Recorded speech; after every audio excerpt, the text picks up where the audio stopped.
January 9th. It is our first public policy committee meeting for the year, and we want to welcome two of our new school board members, Member Michael and Member Williams, to the policy committee. Yay! Yeah, and we don't do a roll call during the policy committee. We only have 3 members at the policy committee. And just to highlight, if a member comes in, they actually can't come in here, so we don't violate anything. And as you know, we also have a follow-up meeting, another meeting after this, well, 2 other meetings after this. So we won't, we will still leave room for discussion, but we also want to be cognizant of those other meetings that involve other staff as well. So the first, so the agenda that you have is a pretty typical agenda that you'll get, and Patty also makes copies of the policies for us so we can have available as well. So you have those in front of you as well as on board book. And we'll do some additional training on policies, but one of the things I ask before we jump into this, well, I'll do it at the end. I want to just kind of go over some other things she included in the handout, but we'll do it under other. So policies for the first reading, we have none this month. Policies for the second reading, we have policy 606, textbooks and instructional materials, and this is to replace policies 6030, 6035, and 6040. And I know I had a chance to talk with both of you and just explained how we're moving away from the 1,000 series. We're doing the 100 series, which is the NSBA model policies. So we may have this come up in the future as well, where we're replacing 2 or 3 different policies, because there were a lot of policies on the books at one time. I don't know what the total number was. Patty, do you? Thousands, yeah. And so we did have a presentation from Jen Larva on this last month, and she's available as well if we have questions. But a couple things. Policy 606, we really wanted to make sure it was aligned with our procedure piece, and let's see, and we had a presentation actually 2 months ago as well on a related one, yeah, on that. And then, Jen, is there any additional changes from the first reading? Sorry. I don't believe so. I think that we just have a cleaned up copy now is what we have. I just welcome to the policy committee. One of the things that happens when we work on policies is that we find out policies are all really interrelated sometimes. So this policy came from having 605, which was our library media, our library materials adoptions, and then we said, oh, we need to do 606 too.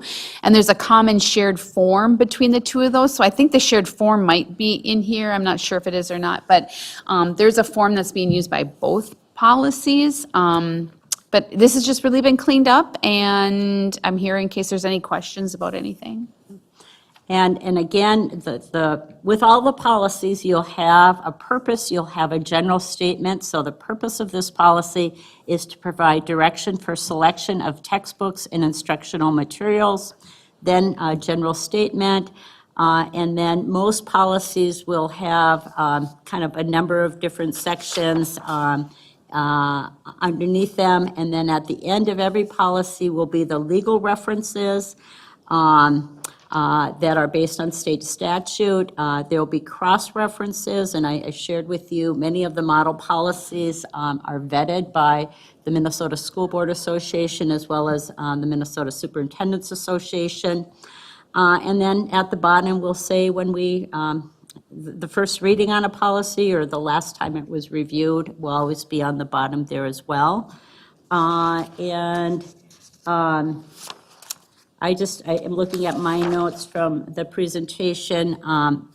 If you go to 5B, what Jen was referencing was the formal request form, and is an added link in there. So that was added.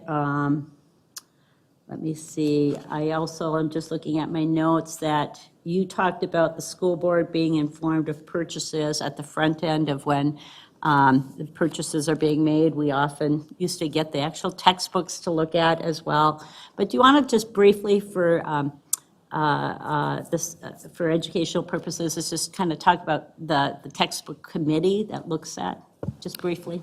Yeah, so this policy will be followed by our committees that are reviewing our textbook materials. We do have, all of our content areas have a content area lead.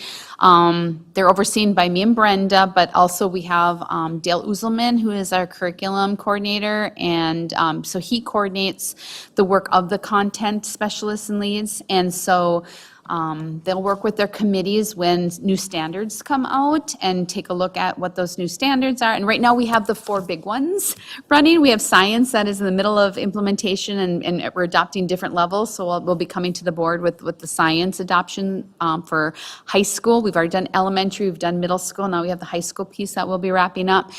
We have ELA, which we're in the middle of looking at our ELA standards at the elementary level and at the secondary level, and looking at materials and resources there.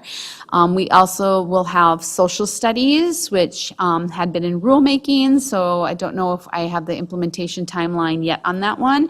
And then we have mathematics, which is up next. And so at the state level, they work through committees and they revise the standards. Once we get the updated standards, then we have our own internal committees that take a look at those standards and take a look at the alignment of our materials with the current standards that are out there that we're expected to implement.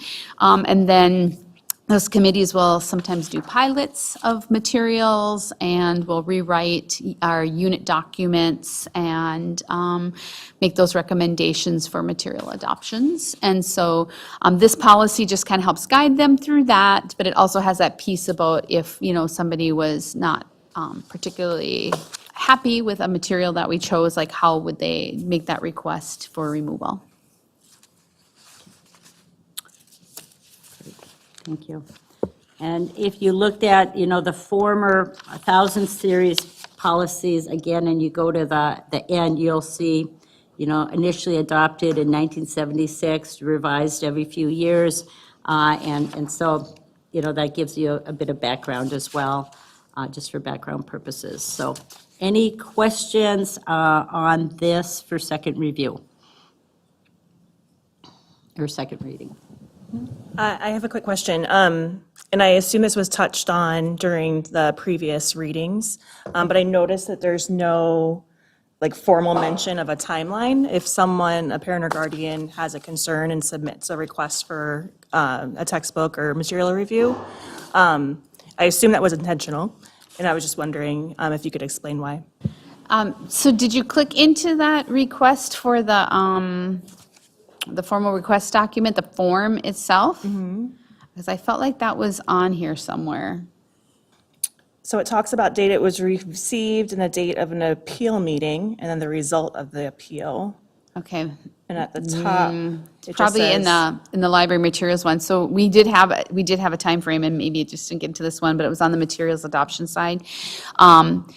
We can't pull these groups together during non-contract days, so it was a set number of contract days, and I do not have that in the front of my head right now to remember what that was. I don't remember either. Oh, do you? I think it was 90 days, but it had to be 90 contract days because the teachers have to be on contract to be able to review it. And I think it might be, that timeline is specific in the 606.5, which has to do with library materials, for that timeline, so that timeline's in that policy. And it's really easy to add that to this form. Like, we could just really easily add that timeline to the form. Yeah, I feel like that would be a smart thing to do, just, if a parent or guardian is having a concern so much that they're filling out that form and going through this process, giving them the expectation of how long that's going to take probably will help, moods and attitudes through that process. And also, I assume, like, our staff would also appreciate kind of knowing if they're going to have to be adapting curriculum or making, running around collecting materials, that they just know what that timeline looks like so they can be prepared for that. Thank you. We will make sure that is added before the board votes on it at the school board meeting. And I would just request that we go back to some of the committee members to get their input on that as well. Just, yeah. Okay, any other questions? Okay. Okay, now we're going to policies for review. And again, policies for review often come up if there's kind of minor changes. Maybe there's an address change, maybe there's a name change associated with the policy. Those are some of the reasons why they might come up for a review. And so policy 722, public data and data subject requests. And did you want to speak towards that, Anthony? Oh, okay, sorry. Thank you. Good afternoon, and also congratulations and welcome. So right now, we're just making some minor, they are redlined in the agenda, minor changes to some wording. Our data request stands the same, but once this policy is approved, we have purchased a new software program called Next Request. We're pretty excited about it. It will be online. Right now, people can email or write us in person if they have a data request. With this new software program, it will be on our website, and they can click on it and implement a data request that way.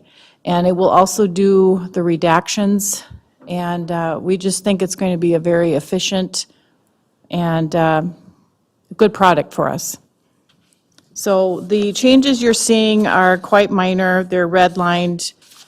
We're just trying to, so people realize that it doesn't have to be in writing anymore.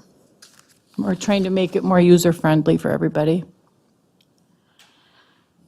One of the things to note, too, on the end of this policy is that this has been reviewed fairly regularly. 22, it was 20, 19, 18, and I believe there were some legislative changes doing some of those past reviews as well. And then there were address changes on the back.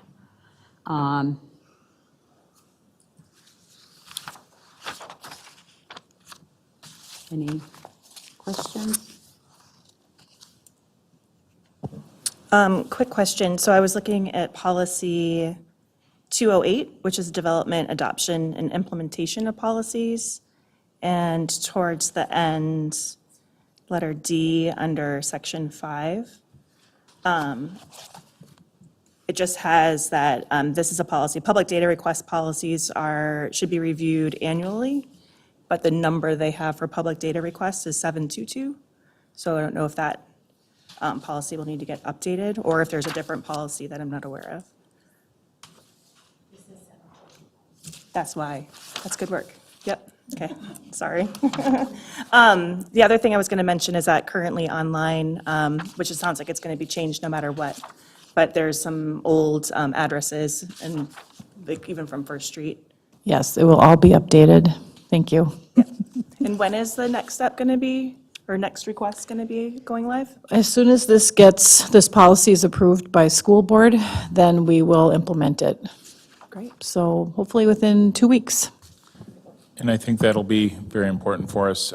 Data requests cost us tens of thousands of dollars per year with especially the redaction work and actually the redaction work when done by humans sometimes is imperfect and we sometimes end up with data not being redacted properly and it's also very costly to have an attorney redact the data. So looking forward to this and think it'll be a good systems improvement for us. And I, too, want to say welcome to our new board members. And we couldn't make changes on the website till the board voted on it. So that's why sometimes there is a little lag time with when things get put up or when there might be changes because it has to go through the policy process. So. And I just on the data requests, I mean, there's more information you can learn about that, but I do encourage you while you're at the school board conference, be talking with your colleagues around the state to hear some of their stories about data requests, so, yeah. So, okay, so the next policy then for review is Policy 206, Public Participation in School Board Meetings, Complaints about Persons at School Board Meetings, and Data Privacy Considerations. And the reason we brought this back is we wanted to go to the section of 5, 6, 7, under listening sessions, and really a small change where it says giving their name, address, phone number. Our Google Doc says city. The way we previously asked when people signed in said city, so we just wanted that to be consistent between the policy and our practice and our previous practice of what we were asking. So that's the revision that we're bringing back for a review on this policy. Sure. Just two things that I'm noting. There might be some differences between the information that was shared for, and I just reshared it with this group as electronic copy that Adele shared with the EAC group and others, that maybe the information we shared more closely aligns with the way that we planned to do things. But one thing within the policy that I see that we might want to consider changing also is the fixed under 7, Roman numeral 7, listening sessions, where we give a very specific time of saying 5:30 to 6:15. I'm wondering if maybe we want to change it to, we'll conduct a listening session beginning 1 hour prior to the regular board meeting and ending 15 minutes prior to the regular board meeting. That way, if we have a change in time for some reason, that it will not, that it'll align with the way that we've written the policy. Do you know what I mean? Because if we say 5:30 all the time, but we have to say we have to move a board meeting to 7 because of something we're having, we wouldn't necessarily want to have it at a set time of 5:15, or if we were starting a board meeting early. Just wondering there. Sorry to bring it up at this late time. Yeah, I'm just seeing if there's language in it that kind of allows that flexibility. Just a minute here.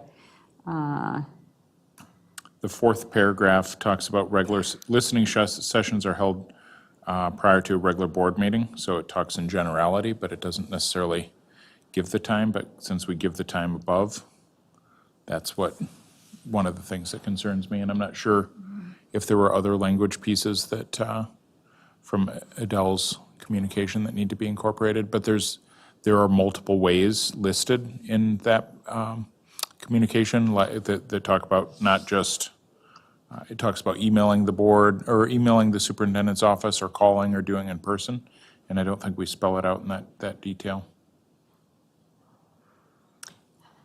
But our procedures can be more extensive than the policy needs to be, too. Yeah, I do think, I heard you say 1 hour before and we're saying 45 minutes, and that was something we did talk about, was the amount of time. Right. So I think So we ma- need At least to changing that and saying, be clear on that. the school board will conduct a listening session 1 hour prior to the monthly school board meeting. Will conduct a 45-minute listening session 1 hour prior to the regular school board meeting, or monthly school board meeting. Because that way, again, if we start 2 hours early or 2 hours late, it would align with the policy. But I'm not sure if there are other pieces. It was just brought to my attention just before the meeting, and I was trying to read the two at the same time and didn't see the other things except for, I don't know if you see anything there, Patty?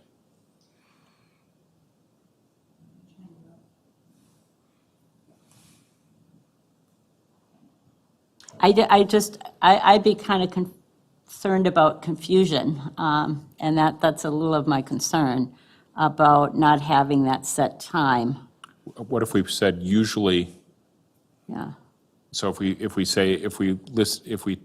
talk about it as a description of 1 hour prior to the regular school board meeting, and then maybe in parentheses say, usually 5:30 PM to 6:15 PM? I don't know. I mean, go ahead. Similar to the way that, our monthly schedule is listed out, where it has the columns and it says typically at this date and time unless otherwise stated, I think this kind of fits into that. And so saying, this is when we typically meet, so having the listening session beginning 1 hour prior to our regular meeting and lasting, not to exceed 45 minutes, only And then lasting saying 45 minutes. typically, And typically that time is right, so we could, whatever, unless otherwise stated. I think that would cover. And not only that, it'll be considered an open meeting, so we'll be publishing and promoting that 3 days beforehand. So there'll be ample opportunity to notify the public of when that begins. and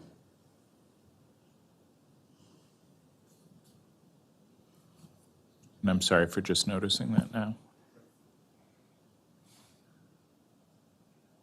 well, I'm fine with it, and I think in the spirit of this, we also said, as we work through the kinks of it, there might be some minor changes to things. And so I think as long as the spirit that we agreed upon was the 45 minutes, and that's clear with people. And then, Patty, do you see a problem with making the suggested change? Okay. Thanks. Thank you.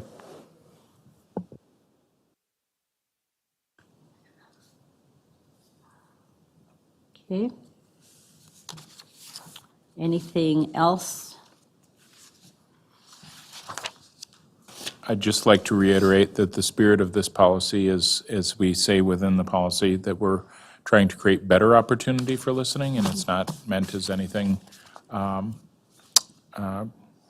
other than that. I know some people have inferred throughout the state that we're trying to, that different entities are trying to close down free speech or something of that sort, but this is really truly intended for us to have a better opportunity for listening.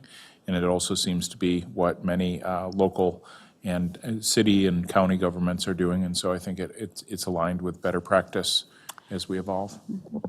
I agree. I thought it was curious, when the county made their change, they used some of the language we were using back in October with the idea of having a time certain for community members to know when the opportunity would be. So I thought that was curious. Anything else under the public comment? And then we'll want to get those changes up on consistent on the website as well. Okay. Then the next policy for review is 535, counseling regarding pre-career and technical programs. And it says 535, but then it says 539. Yes, because it's exclusively just renumbering the policy. Okay, We okay. had, in the past, we had adopted 535, which is service animal policy, and we had already had this as our own policy, and at that time, it inadvertently got missed to change the number. So we're just strictly changing the number so we don't have that confusion of having two policies with the same number. Any questions on that? So sometimes the review is that simple, but it needs to be done. Yeah, thank you. Okay, and then there are not any regulations this time, but sometimes we may have regulations, and again, they're really informational. We don't vote on regulations, and they're really the procedures and the practices that follow the policy. Is that a good way of putting it?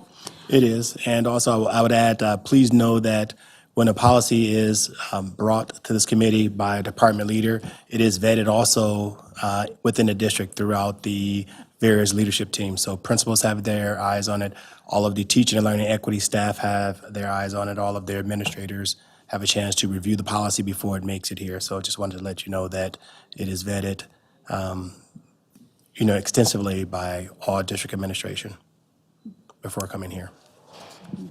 And so we really, again, as a board, we're not writing the policies, we're reviewing the policies, except under the 200 series, we can, because that's our series, but, and so we really, just know that many staff have many eyes on this, and often when we get presentations at the first policy reading, they will review, kind of generally who were some of the different staff that were involved with it, or we will have presentations from 1 to 5 people at times, depending on the policies. And again, we have 900 series, and so, you can go on our website, you can go on the NSBA website and learn that they have a whole section on policies as well. The keeper of our policies, we refer to as Patty, who not only makes sure they get up on the website, but also makes sure that they're being brought forward if they're a yearly review, when there's legislative changes, which we get a lot of in August after the legislative session. And so I had Patty just make a copy of something that we reviewed in July of this past year. So our calendar year goes from July 1st to July 1st. And so since we've had a policy committee, we've taken a moment in the July or August meeting to just kind of look at the work that we've done. And so this was last year, but there was 3 additional policies that just didn't make it on here. And you can see in a number of different series, we were reviewing policies, and often many of these were reviewed for 2 months, but sometimes there were some that only needed 1 review because of legislative changes. Often, sometimes a couple of these policies, I think we sent back because we had further questions or staff wanted to do some additional work on it. So that can happen during a policy meeting as well. And then, you can, I recommend, and the public participation is a great example of, as a board member serving on this committee, go to other websites, go to other districts, and look at their policies, and get ideas or see, what we're doing as you're having conversations with different board members this week. Again, a good opportunity to get information. When we were doing the research on the public participation, we looked at many policies all across the state. We had many conversations with other board members across the state on that one to do our own research. So that's one of the really cool things. You learn a lot in this committee, I think. And I never liked to be on policy committees before I got on the school board, but now I'm enjoying it. So we'll continue to do some training as well over the next few meetings as well, but I think for time, we'll leave it at that, and then, of course, ask questions when we're together this week. Anything else? Patty, is anything else you want to say just from being the keeper of the policy? I don't know, you might already be aware of this. I was just going to explain a little bit about how when we're changing, we try to stick to the MSBA policy as close as we possibly can. And anytime we make a change, if we're taking words out that MSBA had, that we're taking out, that's when we do a red line. And anytime that we want to add words of our own, we'll highlight it in yellow. So when you're looking at the policies, you can see that differentiated within the documents that are attached. And then we try to really be aware about following the changes that we've made. So like even when you looked at 606, I had the version that went to the last policy committee, and then on top of that, I had the final version once I took all the corrections out. And so with the 206, you'll see on the school board agenda next week, it will have what we brought today, we will have a date with the changes that we made, and then there'll be a final, since that was just a review. So I just wanted to give you a little synopsis in case you had any questions about how we make the changes in them. And then the other thing is, with our strategic plan, we as a board have a 3-year plan, and part of that plan, which we went over during your onboarding, you got a copy of, was about how many kind of percentages of policies that we wanted to move forward as well. So, you know, the policy committee is really a key role of the board, and reviewing policies, and with the great work our staff does. And so we embedded that into our goals as a whole board as well, so, okay. Thank you, and I just wanted to say thank you for your leadership of this committee, and I think we've done a good job of meeting or exceeding those percentages in the past couple of years, which has allowed us, we were pretty backlogged with outdated policies, and we've done a really good job as a board and as a committee of moving forward and really making sure that things are current. We also, with the greater number of mandates and changes with the state legislation, quite often we have a lot of work that is done very quickly in the summer to make sure that we're meeting some of the new rules, like last year when, well, just a variety of things. And then to Patty's point about the MSBA policies, we do sometimes change wording from the model policies, but we also try to do so sparingly, because many times those policies have gone through really deep consideration and legal review, and sometimes if we change too much in the policy, it can change the tone of it and potentially put us into liability or legal jeopardy if we're not careful. So I think that we always want to look at it and not just rubber stamp the MSBA model policies, but if we're making a change, to be really thoughtful and even sometimes consult our legal team to make sure that it's not putting us in a challenging position. But thank you to the group. And this year, you know, sometimes there will be policies that will come from NSBA, like the overdose medication policy, and we quickly decided to move on that because of our district. The NSBA didn't have a gender inclusion policy. We chose to move forward with that last spring and really lead with that. So, you know, we, I think, have been pretty bold with a lot of things that really meet the needs of our community. On that note, then next week, or at our regular school board meeting, the readings for the first reading and for the second reading, that'll be in the consent agenda. So that's where they'll fall. We'll still have a brief update doing the updates of the committees, but then the voting will be in the consent agenda. Okay, we're done. Thank you.